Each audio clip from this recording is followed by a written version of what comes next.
back to my YouTube channel. It's Elsa. Today I'm going to show you guys how I did my knotless goddess braids. Honestly, I'm not sure to call them knotless goddess braids or bohemian braids, whatever you want to call them, bohemian braids or goddess braids. I'm not really sure what to call them, but these are it, you guys. I've actually had these braids in for now a month now. Like the first clip that you guys saw was probably like 5 days after I did them, so they were looking fresh.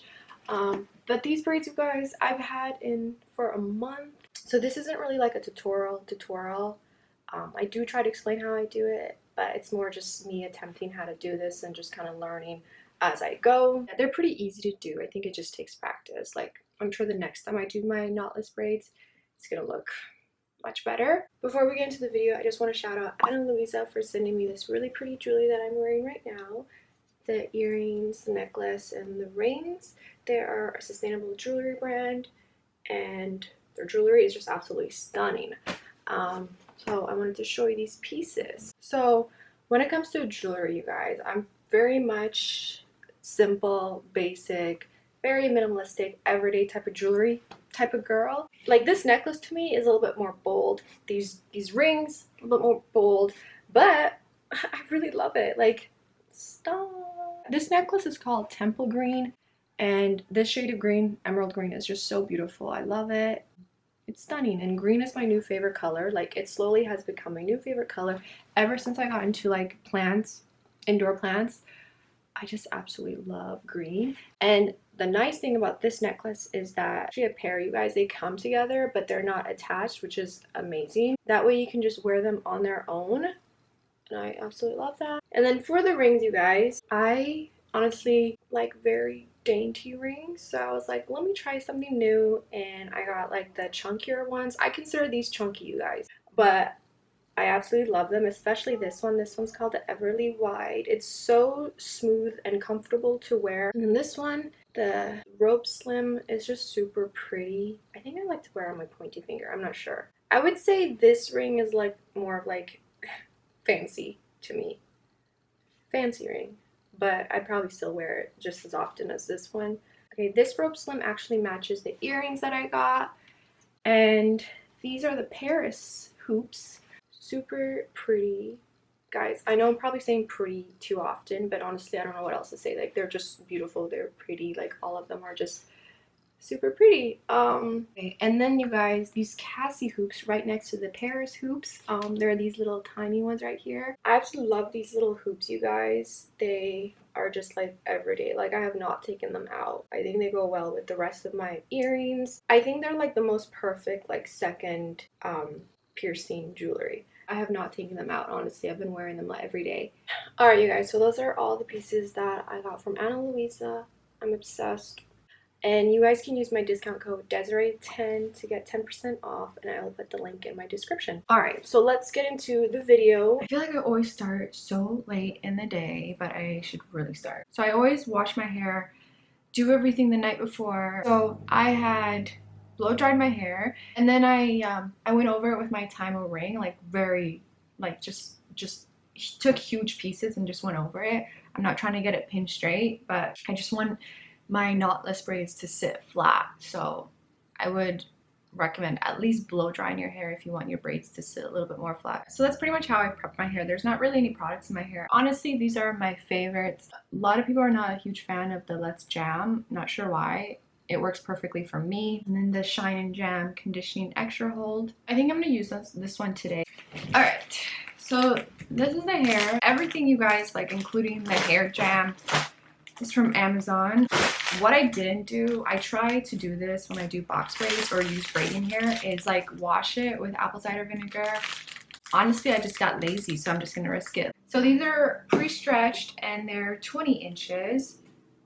And it came with 8, I believe. Smells like nothing, which is great. I got these bundles. They're human hair, and honestly, for the pieces that are going to be left out, I did not want to do synthetic hair because I don't want them to mat and get all knotted. So if I'm going to do this, I'm going to do it right, you know? I got them in different lengths, like 14, 16, and 18. This is what the deep wavy curl bundles look like. This is the 16-inch one. Oh, shoot, I should have gotten, why did I get them so short? So I would normally not part my hair when I do box braids. Like, I don't bother with the back because that just takes so much time. But I'm really trying to improve on my braiding, and that means practicing parting. So yeah, we'll see how this goes. We'll see. If you braid, you need to get one of these because it's so helpful. I don't know why it took me so long to get it. I'm gonna go ahead and put my hair here. This is how small I'm getting the pieces. Pretty tiny. Actually, some of them are a little bit bigger, but about this size, you know?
Just keep adding more pieces.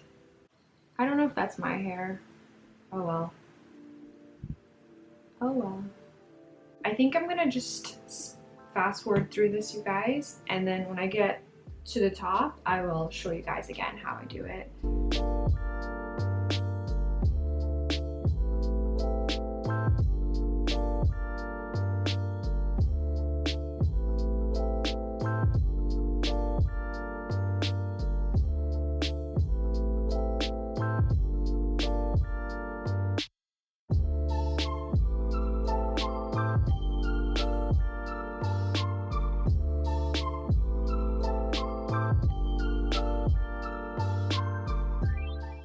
I am almost done, you guys. I have like 1, 2, 3, 4 more braids to go. Woo. I'm tired, you guys. I'm tired. I wouldn't say it's hard. It's more like super tedious. Yeah, just really annoying. Let's get close and I'm gonna try to explain it to you guys. So Separate your hair into threes, just like how you would do a regular braid. Try to make them even as you can, right? And then start braiding and make it tight at the root, like push down. Do that like a few times. All right, like that. So I'm gonna grab my first piece of hair.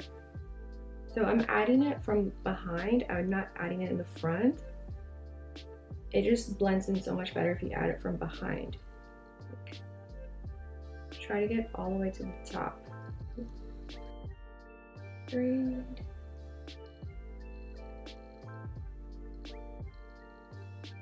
And braid. And then I'm gonna do my next piece. Okay, and then try to make these pieces that you're adding about the same size as the previous one that you added. And then same thing from behind. I'm gonna add in my first piece of hair right here. So the piece is not very long.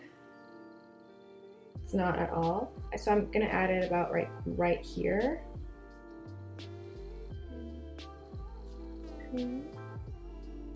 Okay, you gotta braid a little bit because you wanna make sure that piece is secured in there. And then find that piece of hair. There it is. And just push it out of the way. And then keep braiding. You can just clip this back if it annoys you, but after a while you just get used to it. Okay, so now I'm just gonna add a few more pieces of the braiding hair just to give it some length. And I find it's super helpful to have a mirror. Oh my god, look at all the smudges. Yeah, have a mirror in front of you so you can watch what you're doing, and then if there's pieces sticking out, you can tuck it in. And then if you see yourself and you're like, oh, I'm braiding really loose, you can braid tighter. You can just, you know, see what you're doing, especially when you're adding in these pieces up here. When I get to like this point, I'm gonna start adding the curlier pieces to the bottom. The same way that we add the braiding hair, we're gonna do the same thing. Shoot, sorry, I don't know if you guys can see. I'm gonna add, I try to add about 3 pieces. This is so much more difficult, it seems like, and more time consuming because I should have got longer, like the curly hair. They're pretty short. I should have gotten longer ones too. You know what I mean? Okay, and then I'm gonna add the third one.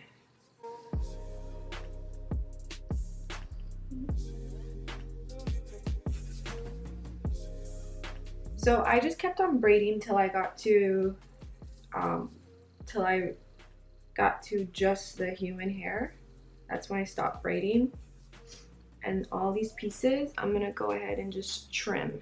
And the nice thing is I've seen some girls that use glue to seal the ends, like right here.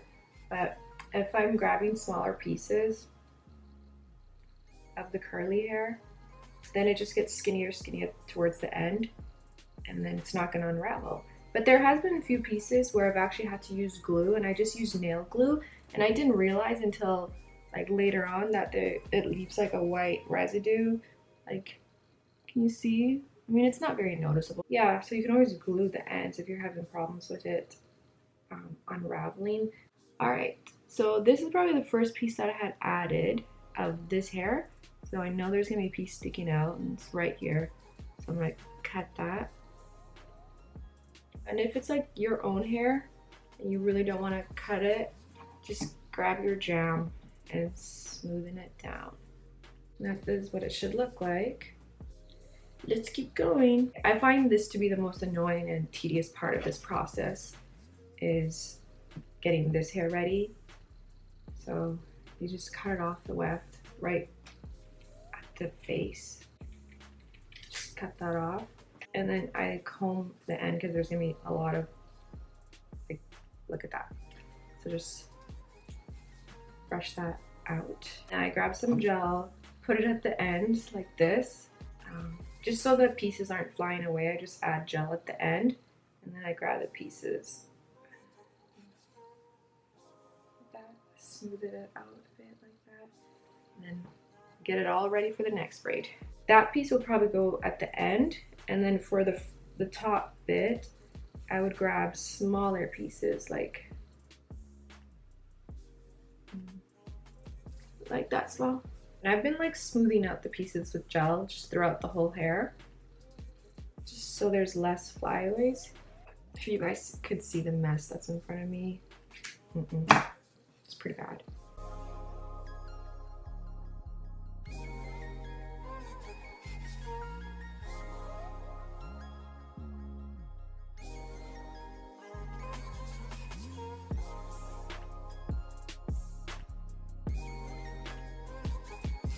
I wasn't sure if I should soak the ends in hot water or not, but after like 5 days of contemplating of like, should I do it, should I not, I don't want to ruin the braids, I just did it and it was fine. There was just a few braids that I had to fix, so if you're gonna soak it in hot water, definitely make sure that the braids are sealed so they don't unravel. Honestly, these are like my new favorite braids. I love them so much. I think they turned out pretty good. I love them, and I'll definitely be doing this again. Like, I usually keep my braids in for 3 weeks, but I've already had these in for a month and I'm hoping to keep them in for another 2 weeks. So the time was definitely worth it because I spent 3 days, around 20 hours total, give or take. Probably give, honestly. So it's very time consuming, but I think definitely worth it. And how I've like kept these braids looking fresh, honestly, I just do the same thing as when I have regular box braids. The only difference is the ends. So I use a little bit of hair serum and just run it through my hair, especially the ends. And I do that like a few times a week, and that really helps with the ends not tangling. I do notice even after a few weeks though, like the pieces that you leave out do get a little, like, they're not as cute as when you first put them in, but I kind of like this messy look, to be honest, so it's alright. And then I also use like a foaming, what is it called? Like a foaming mousse. I put it right here. And then I wrap a satin scarf and I go to bed like that. And then in the morning, my hair looks so fresh. Alright, you guys, that is it for this video. Don't forget to check out Ana Luisa and use my discount code Desiree10 to get 10% off. This blue is just, probably wear this a lot this winter. Alright, guys, talk to you guys in my next video. Don't forget to subscribe and like this video if you liked it and comment. Alright, bye.